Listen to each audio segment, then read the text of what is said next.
Welcome to the history of everything. I am your host, Elead. On this program, we will endeavor to explore the history of everything. What does that mean?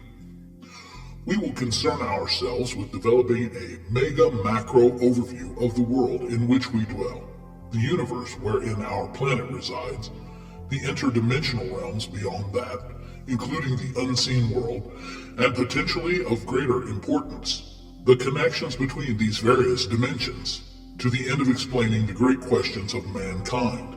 How did we get here? And where are we headed? As we progress in this conversation, we will gradually unveil and explore not only hidden ancient and pre-ancient history, we will also witness the evolution of those ancient directives as they emerge within our modern civilization and within our current cultural paradigm. Please like, subscribe, share, and comment with questions as well as any suggestions. I beg your patience as this is a lengthy story which will require multiple episodes. We will build incrementally so as not to overwhelm. If we miss something or proceed too quickly, or if you desire a deeper look into any topic, again, feel free to comment below. If you enjoy considering the many mysteries, the unanswered questions of human existence, our world, the origin story of our universe, or perhaps the unseen world, and those things which are most often consigned to the so-called conspiracy theories, ghosts, hauntings, UFOs, cryptozoology, the occult, ancient aliens, hidden history, covert governmental and globalist directives, the New World Order, the Illuminati, and much more, you'll find this program welcome terrain.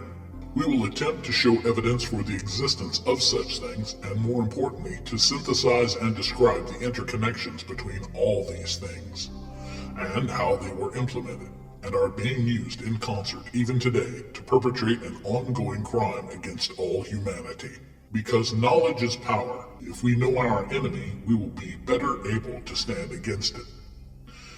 As we begin, I challenge you to open your mind and set aside old mindsets, concepts, to suspend disbelief for these moments we will share, because the first step in our journey together is to free your mind from the comfort of indoctrinated conformity for at least long enough to consider the controversial ideas presented herein.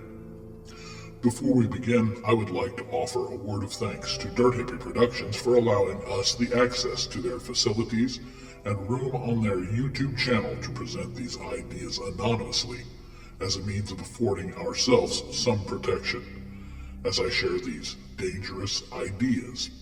Again, please, I ask that you would like, subscribe, comment, and share the Dirt Hippie Productions channel. If you are prepared, let us begin the journey.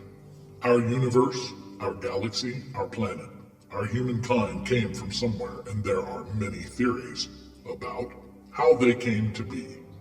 Probably the most prominent theory taught in schools and universities and accepted culturally worldwide, the most regularly espoused in and accepted by what is referred to as science, is the Big Bang Theory. The Big Bang Theory is quite an interesting idea we have arrived at in these modern halls of academia.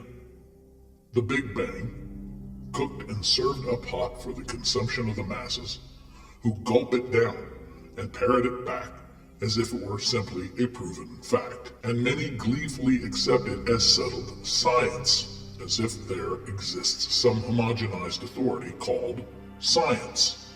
One might almost imagine a Roman-inspired marble edifice engraved with the epitaph, "The Halls of Science," as if legitimate accepted science has never been wrong, as if science never required correction or adjustment, as if all scientists always agree with one another. If you have any knowledge of the history of scientific thought and method, you quickly realize this point of view must be rejected. Science has, from its beginnings, been a rancorous battlefield of opposing views and theories, and it has frequently been proven wrong. Additionally, in our modern world, where scientific research is more often than not driven by funding from endowments and grants, science has become outcome-based, designed to prove out some known and desired end. Are we to trust that a definitive, impartial, unprejudiced, observable outcome can be reached?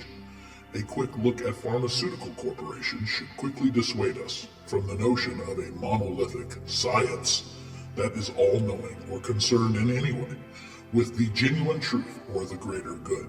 Science in our age is a for-profit endeavor, so let's beware of citing or believing in science as an impartial, authoritative voice. Science has an agenda.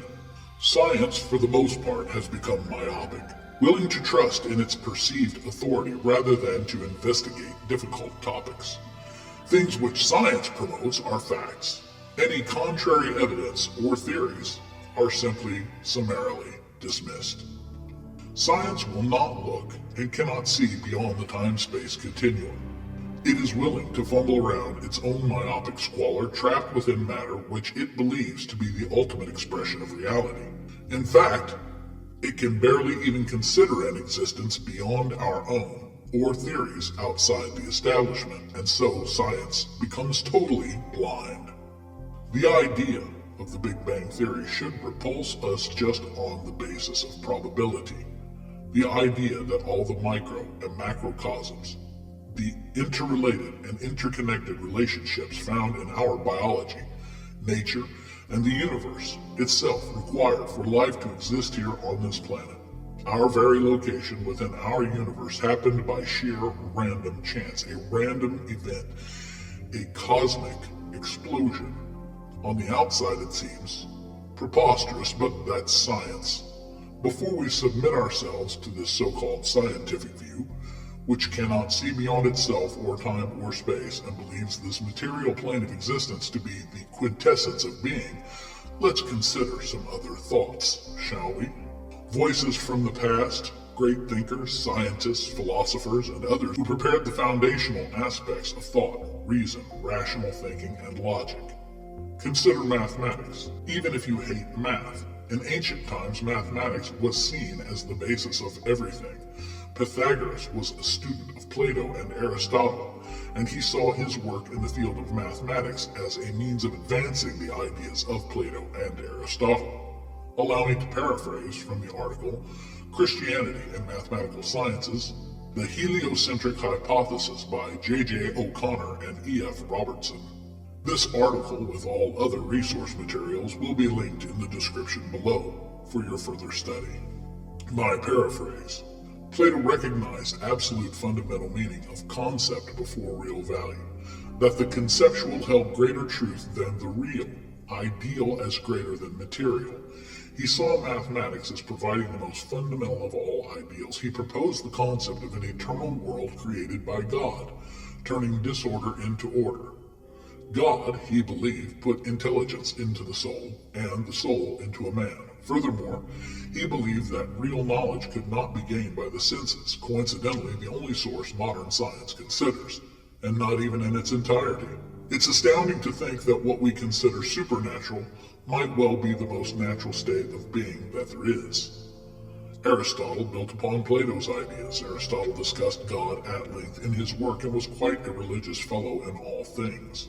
In metaphysics, even offering proof of the existence of God based on a mathematical argument of motion, specifically that every motion has a cause, and so there must be a first cause, or God. Plato and Aristotle, despite or in the face of a pantheon of Greek gods, proposed creation in the hand of a singular God. They seemed to understand that the physical, material nature of existence did not, in fact, prove or even indicate it to be the most real aspect of existence at all. Pythagoras developed a worldview in which mathematics and religion were completely linked. He saw beauty in the theory of numbers. He saw mathematical beauty translated into musical beauty. He developed a view of the world based on numbers and shapes. To Pythagoras, we can ascribe the idea of an eternal world revealed to the intellect but not the senses, the unseen world.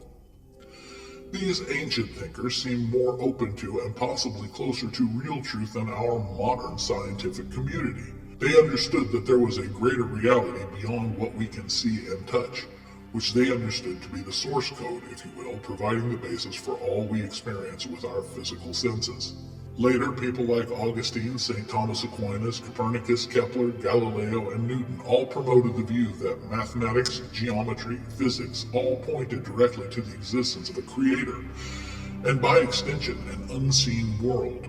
These great minds, which are still studied by some today, the cornerstone of Western thought, they fade from mind and memory while humanity suffocates under the weight of sensory overload, bombarded continually with messages, insisting that this material physical plane holds all there is, and belief in the unseen world gradually ceases to exist to our peril.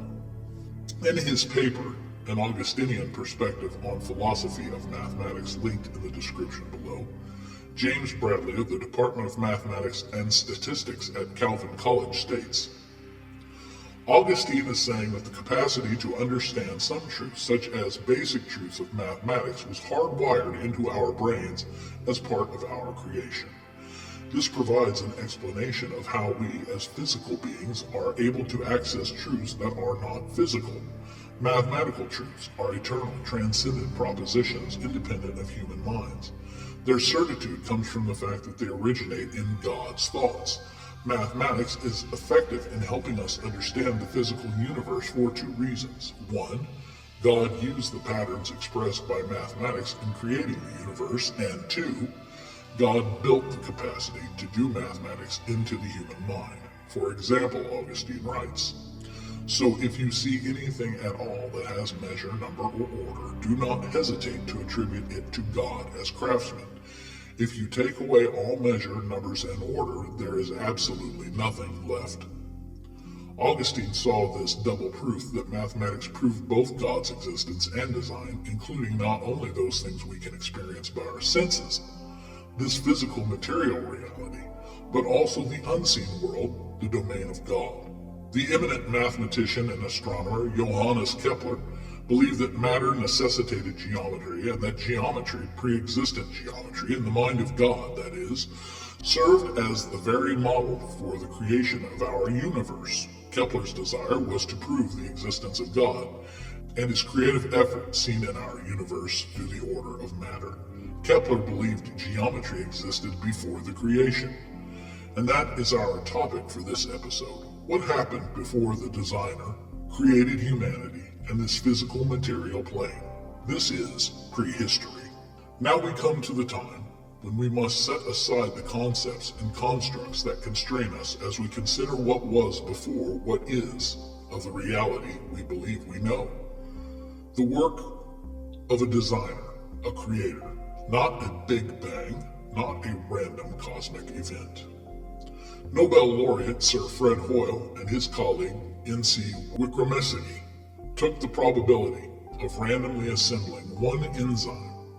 He calculated that the chance of obtaining the required set of enzymes for even the simplest living cell was 1 in 10 to the 40,000th power, 1 followed by 40,000 zeros, is comparable to the chance that a tornado sweeping through a junkyard might assemble a Boeing 747 from the materials therein.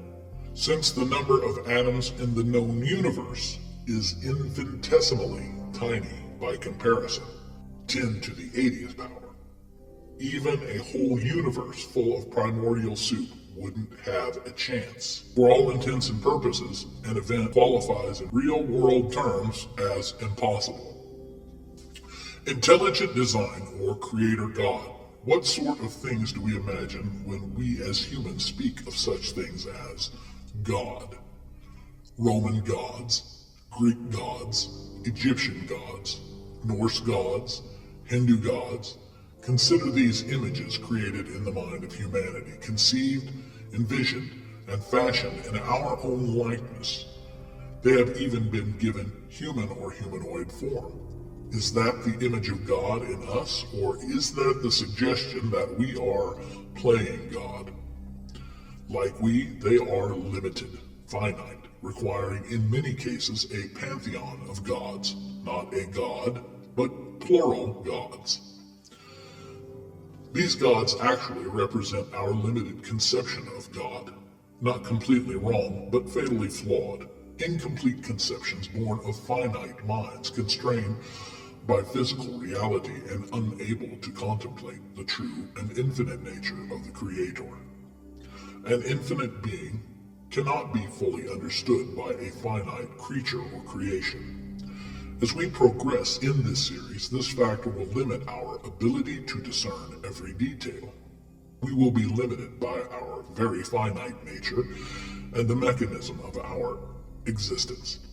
There will be times we simply do not have all the answers, and this is part of the journey, but still we accept and move on. Religion and theology frequently constrain God, or at least our conception of Him, not necessarily out of malice. Like the great thinkers we discussed earlier, we can learn what we can from what we have, and be willing to discard the rest. But most importantly, we must introduce ourselves to a new way of conceptualizing, if we wish to get the most from this journey. A correct foundational understanding is prerequisite to a correct understanding of the events which are unfolding before us today. Understanding our modern social, cultural, political, and even spiritual zeitgeist, including division, unrest, disbelief, fear, anxiety, depression, and hatred, is predicated upon having a full understanding of the foundational aspects of these issues. We live in confusing times where no one knows what's going on. That is primarily due to the control and weaponization of information, fake news, conspiracy theories, lost history, propaganda. We try to understand what's going on now based on what's going on now. We have no long view of history, and most of the history we do know is heavily edited, redacted, and very incomplete. We struggle to know and understand who we are, where we came from, or where we are going to. That is why this journey begins with setting aside some of our old misguided concepts. We require a new paradigm, a suspension of belief and ideas, at least for a few moments. Take time to listen with an open mind and heart, without blocking or defending your position, religion, or alignment. Be bold, courageous, and willing to consider a new thought possibility. If in the end you disagree, that's perfectly fine. Your questions and comments are always welcome. We do not purport to offer you an absolute truth, but a theory of the history of everything drawn from history beyond the ancient and leading right up to the precipice of tomorrow. Let's consider what we will refer to in this series as L-E-L. As we begin this discussion, we should first consider our conceptualization of infinity and the finite. While the idea of infinity is not foreign, our ability to synthesize a correct understanding of just what infinity means is tempered by our very humanity, as well as our existential experience inside the constraints of time, space, and matter. Those factors have set limits around our understanding of infinity and rendered our subjective definitions and understanding of infinity as something which is actually quite finite. It is difficult for us to imagine something which exists beyond our ability to perceive it. While we did paint the scientific community with something of a broad brush earlier, it is important to note scientific disciplines which are still invested in the study of the unseen world. Subatomic and particle science, string theory, parallel dimensions, these disciplines are rubbing up against the edge of the unseen world, moving us nearer to conceptualizing the truth of an unseen and infinite truth beyond what our senses can confirm. The first taste of truth we must accept, whether or not we can conceive it, is this, that L-E-L is infinite, and that L alone is infinite. For further study, I would recommend that you examine some of Augustine's thought regarding infinity, as all human observers or understanding is limited by our finite nature Augustine, not unlike Plato, Pythagoras, or Kepler, was a human, as we all are, and so was of finite capabilities and capacities. Some of his ideas were incomplete or incorrect, but others were on the money. If then L is infinite, and we as humans are finite, we should accept a few basic presuppositions derived from that. First, that infinite cannot be contained or fully understood by or within finite vessels that we are. In fact, the truly infinite cannot be limited in any way and still be called truly infinite. Continuing from that point should help us understand that we are finite people of finite language, finite thought, finite vision, and finite minds. We will always fall short of the absolutely infinite. We lack the ability to fully conceive of L, the infinite, within the confines of our finite being and existence. We can learn to accept the idea of infinite L, even if we can't fully understand the infinite nature of L. That L cannot be weighed, measured, known, or understood except on his own terms in whatever ways he chooses to disclose himself, for L is infinite and ultimate. His will is the final word in all existence and beyond. The infinite nature of L means that L is pre-existent. L was not made, created, or brought forth. L was even before existence existed, and not only the existence we know of and dwell within, but before all existence. L simply is. L is perpetual present tense. L is the first cause, the unmoved mover. He is the creator and the designer. L set all things into motion and calls all things into being, and nothing that is has ever been except by his will. Building upon that, we derive that L is omniscient. L knows all things. L is infinite. The all-being has never learned, has never been taught or surprised. He has never forgotten anything. He holds and is the very source code of all knowledge, truth, and all existence. L's infinite nature means he is omnipotent. He is all-powerful. All the power that has ever existed in any form radiates from L. Again, nothing exists that did not flow forth from the absolute infinite power and will of L. And the end of all things may be said to stem from the same. L is self-willed, self-aware. He has intent and purpose. L is omnipresent. Being infinite means that L is everywhere. Now, in the minds of most, the first thought to come to mind might be that L is inside of rocks and trees within wind and wave. I want to suggest an inversion of that idea, that the infinite L is everywhere, that every place that exists finds its existence within L. L isn't simply in all locations. All locations exist within him, within L. This applies to time, space, and even matter. Those things all exist within L, and again, if we accept that L is infinite, then it follows that everything exists within L. Nothing exists outside of L. L is the all-being, and all that is contained within him. He is omnipresent. He does not exist everywhere, but rather everywhere exists within him. L exists outside of time and space, beyond their very boundaries. Time and space do not affect L, they are subservient to him. He does not see into the future or look into the past. He dwells outside of time and space and is not constrained by either, because these things are constructs of his will. Time and space do not affect L, because they do not exist for him, but he created them for us, as a framework for our existence. We dwell inside time and space.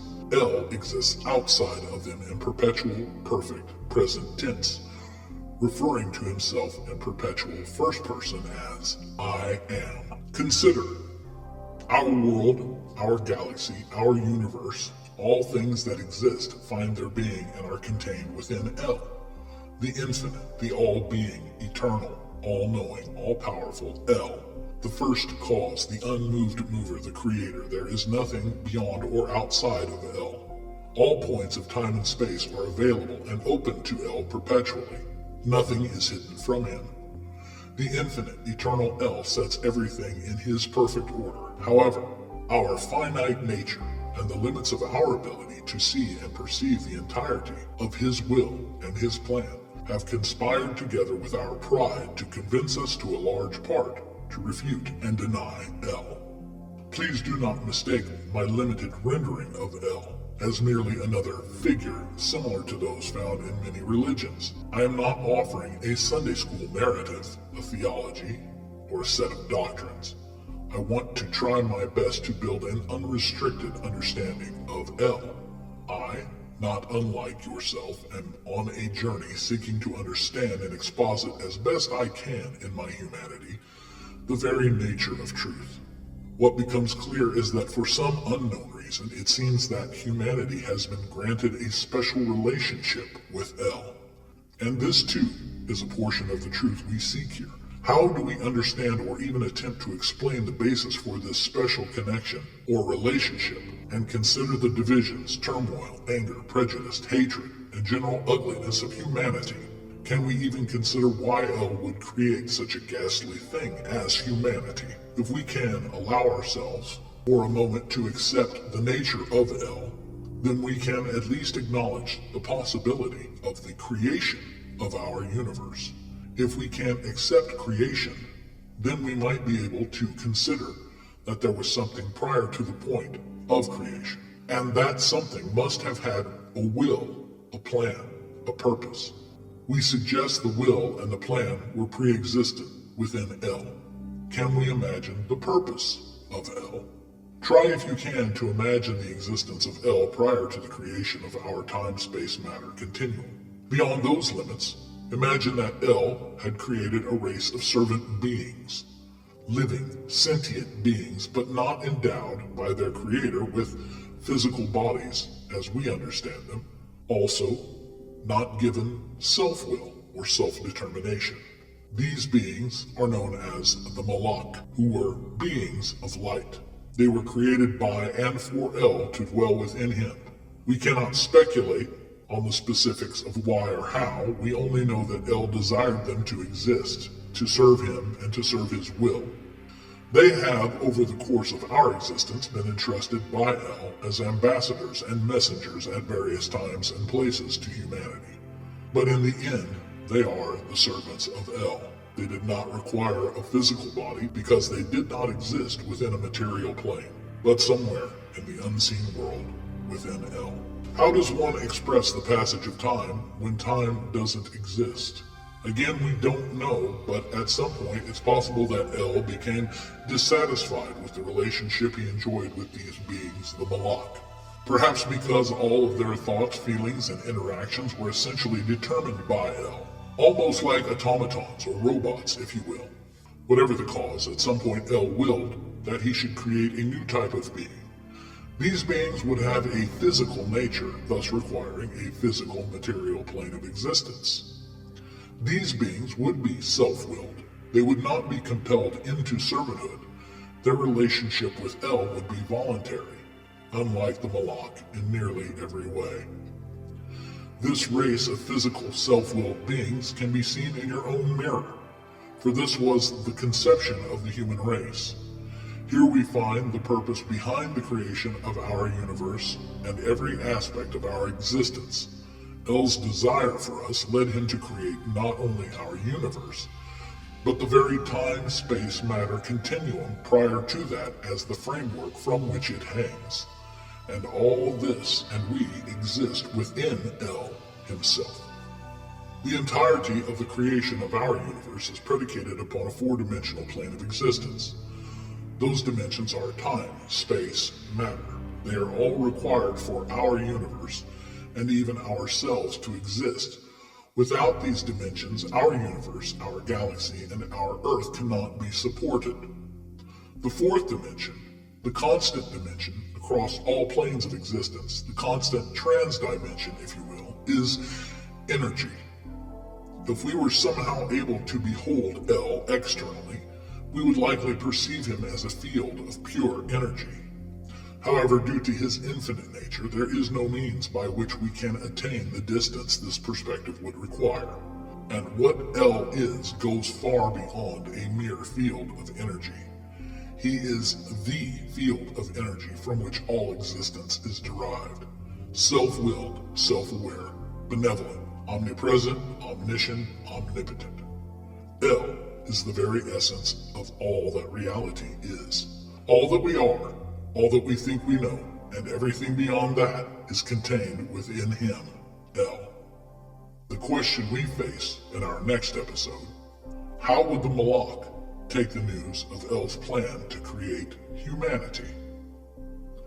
I again invite you to like, subscribe, comment, and share, and I again express gratitude to Dirt Hippie Productions for their generosity in sharing their facilities as well as their platform to share this potentially dangerous truth. I thank you for joining me today. I bid you peace and goodbye until next time.